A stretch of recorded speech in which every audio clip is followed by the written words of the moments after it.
ଏଠୁ ହାରାହାରି ଏକରେ 30 ଗୁଣ୍ଠୁ ଖଣ୍ଡେ ଫସଲ କରିଥିଲି। ବୋଦି, ଜହ୍ନି, କଲରା ଆଉ କାକୁଡ଼ି ସେଥିରେ ଗୁଣ୍ଠେ 2 ଗୁଣ୍ଠୁ ଲଗେଇଥିଲି। ଏ ଅଚାନକ ପାଣି ଆସିକି ଏଗୁଡ଼ା ସବୁ ମୋର ନଷ୍ଟ ସବୁ କରିସାରିଲାଣି। ଘରୁ ଟଙ୍କା ଆଣିଥିଲି, କେମିତି ସୁଝିବି କ'ଣ କରିବି ଆଜ୍ଞା ଭାଳିନି ନାହିଁ।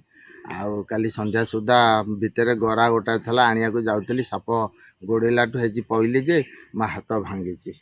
ଆଉ ମୁଁ କ'ଣ କରିବି, କେମିତି ମହାଜନ ସାହୁ ମହାଜନ ସୁଝିବି? ଫଳନ୍ତି 2 କିଲେ 4 କିଲେ ତୋଳିଥିଲି ବୁଧବାର। ତେଣିକି ପ୍ରଶାସନଙ୍କର ଦୟା ଯାହା କରିବ। ଆଉ ଆମେ କେହି କୂଅମଡ଼ା ଏଫାକେ କରିଥିଲୁ ବିଲ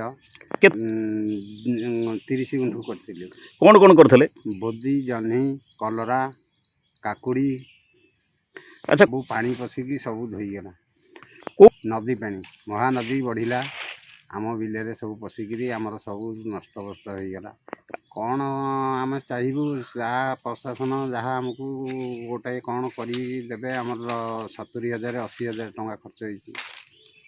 ଟଙ୍କା କରଜ ଆଣିଥିଲୁ, ଲୋନ୍ ଆଣିଥିଲୁ, କରିବୁ ଆମର କିଛି ଉପାୟ ନାହିଁ। ଆଉ କ'ଣ କରିବୁ? ଦେଖନ୍ତୁ, ଆମେ ଆଜି ଅଛୁ କଟକ ଜିଲ୍ଲା ବାଙ୍କି ବାଆଁରା ଅଞ୍ଚଳରେ।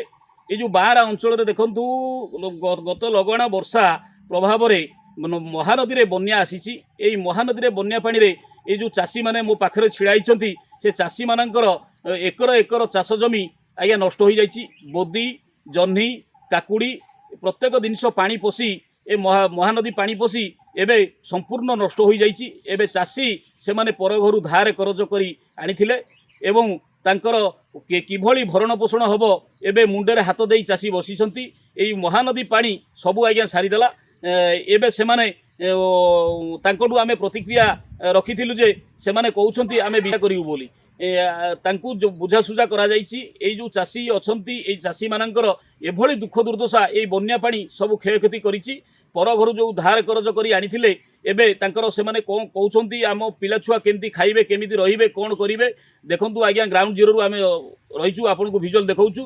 ଯେଉଁଭଳି ଭାବରେ ପାଣି ପଶି ସବୁ ନଷ୍ଟ ହୋଇଯାଇଛି। ଏସବୁ ଆଉ ମାତ୍ର କିଛି ଦିନ ପରେ ବା 2-3 ଦିନ ପରେ ଏସବୁ ଗଛ ପାଚଲା ପଡ଼ି ସବୁ ନାଲି ପଡ଼ି ସବୁ ମରିଯିବ।